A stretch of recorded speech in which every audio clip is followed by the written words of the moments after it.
The Redeemer was the winner of the next great Starship competition back in 2014. Holy cow, it's a long time ago. And since then, radio silence, not a peep about it. And now John Crewe thinks he can simply trot it out in front of us and make everyone go crazy for it. Again, what's that? Size 5-man turrets? And totally redeem yourself.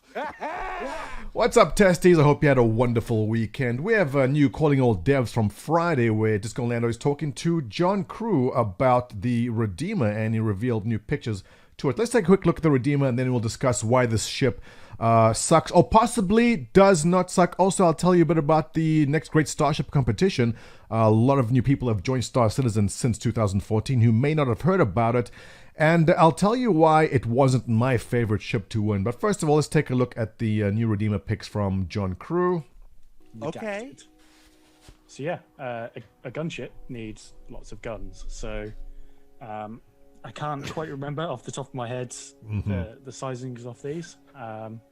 But the Spoiler, exterior the size of the Redeemer 5s has pretty much been entirely reworked, but keeping it in the same style as it was. I'm gonna have to pause. I'm just not a fan of the engines. I'm sorry, but they just don't fit anything in Star Citizen. And this is gonna tie into what I want to talk about the next great Starship competition. This is back in 2014. You know what? Let's just play this first, and we'll get to that. Or do we just move it to a different manufacturer because it looks so different to Aegis? But in the end, we decided to keep it Aegis. We'll keep the Nutcracker wings, but we'll just do a little massaging of all the shapes here to bring it more into the Aegis style. So the nose has changed, the turret design has changed, the tail has changed. Yeah, it's not quite as rounded. It does look a bit more Aegis. It is. There's a lot more Aegis.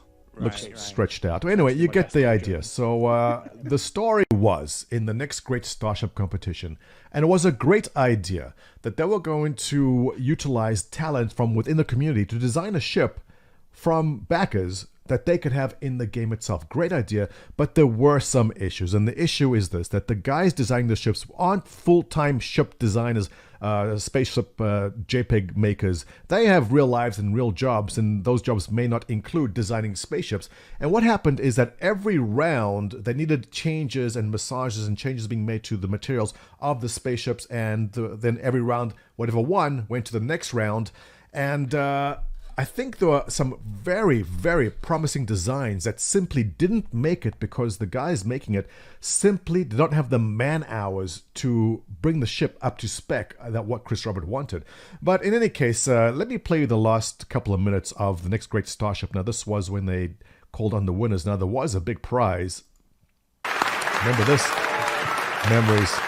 Oh, by the way, have you ever wondered why there's a gold shirt in the locker in your hangar? Is that still there? It should be. That gold shirt over there, that's the reason why.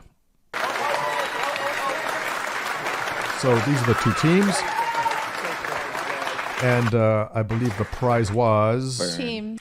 Let's remind everyone. 30,000? Do we have Chelsea to show us Chelsea. the grand miss prize Chelsea. of $30,000? Right? Here we go. Chelsea's no longer with Star Citizen anymore, but she was great. And a bunch of cool swag, and of course, $30,000 your ship for the winners, and obviously we know the winner was the Redeemer. My personal favorite was the Boomslang, which was made by Eric Andrew Belita. This is his art station right over here, and in South Africa, the boomslang, literally translated, is tree snake. And you know that boomslangs are highly venomous and you avoid them at all costs. So I love the name boomslang, but I loved the design of this too.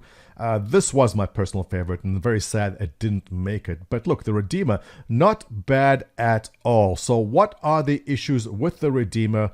Here's the thing. First of all, the engines don't fit anything that we have in Star Citizen. Back in 2014 were the early days, and they didn't have a proper material palette or design palette for all the different ship manufacturers. We had a rough idea of what a ship manufacturer should look like, but as the years have gone on, Star Citizen ship design is a lot more refined. You know what an Origin ship looks like now. You know what a Drake ship looks like now. And Aegis, well, this isn't really Aegis, but you know what? It kind of fits now. The engine design just doesn't fit. It bugs the hell out of me. Note, there is no VTOL on those engines right now. This was Mr. Crewe there misspoke. They do not actually swivel. He clears it up in the post. We'll look at it a bit later. But overall, the criticism is it doesn't fit. It fits more now, but not like it used to. And I believe this ship has been a thorn in the side of Star Citizen for a long, long time, because people bought this ship and it's been 6 years and they haven't seen it flyable yet because it simply doesn't fit what's in the game right now, and they had to spend too much time. CIG now has to spend all the time redesigning it, but still respecting the original design. I can understand it's been a challenge. All right, so let's talk about weapons, and this is what makes the ship. It is a gunship. So we took a look at it. Now, first of all, I missed those two underwing weapons when they first showed it. Where is it? Right over here. There they are. I missed that. So the pilot does have control over size 3s under the nose, and then those are fixed size 4s, gimbaled size 3s under the wings, making it pretty decent for a pilot, but this is a gunship. A gunship should put out a lot more DPS, and it does, because those man turrets, as I mentioned before, are actually size 5s. Now, we'll go to the post on RSI in a second by J. Crewe CIG, who corrected this. But initially, the numbers were this, and this is from Reddit. The nose remote turret, 2 size 3 guns. These are the pilot controls one. The nose man turret we thought was size 4s. The top man turret, size 4s again. Underwing gimbaled, size 3s gimbaled. Tail, 2 size 3s, which gives a total of 4,400 DPS all around. Not bad. In fact, very, very impressive. The next step up from this would have to be the Hammerhead, which is upwards of 10,000 DPS. So definitely a gunship, and definitely putting out the damage that a gunship would. But there has to be some balance. And the balance they're basically saying is you got to have crew to run all these guns, because if you're just a pilot on your own, you don't get to access all this DPS. And this is what, who was it here? The Batman Who Laughs brought up, because why can't the pilot control these turrets here? This is a gunship. Let the pilot control them if you're flying solo. And it brings up a big debate about balancing, but essentially they're saying that there will be CPU blades which allow you to control more of the man turrets and slave them to the pilot itself.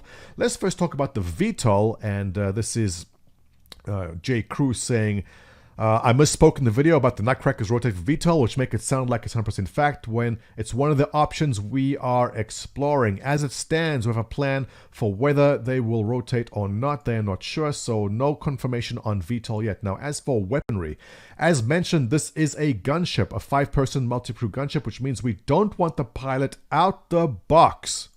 Emphasis. Controlling all of the guns. This doesn't mean that you never will be able to. It just means later on, when they do decide on some balance tweaks, you might be able to control one of the man turrets, maybe two, fingers crossed. Of course, you can choose to slave the turrets in the future with CPU blades. There's enough capacity to do them all, but really the goal is to bring a crew for maximum damage, as it should be. No single pilot should be able to dish out massive DPS like that. They want you to bring friends with you, assuming you have friends, in which case you should join an org. Go check out all the orgs in Star Citizen. There's tons of good ones. So basically what he's saying here is top man turret, size 5 ballistic Gatlings. What? Now, so currently there is no size 5. I mean, these are Revenants, which they're probably sized up, but there is no size 5 ballistic repeater in the game at the moment. They have to be introduced. So having size 5s ballistic Gatlings, I'm not sure what kind of DPS that'll do, but it's going to be a lot higher than 4,400, well into 5, maybe 6,000 DPS. That is serious. But this is a dedicated gunship. So it should put out the DPS at the cost of having crewmates in there.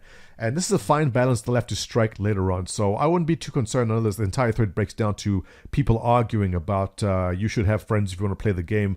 and onwards. But listen, there's going to be a lot of back and forth as far as balancing goes, and don't be too concerned about that yet. So the rear remote turret, size 3 laser cannons. Front remote is size 3s again. Pilot control wing mounts, size 3 gimbaled. Pilot controlled missiles, some good racks there on it. Check out the racks on that.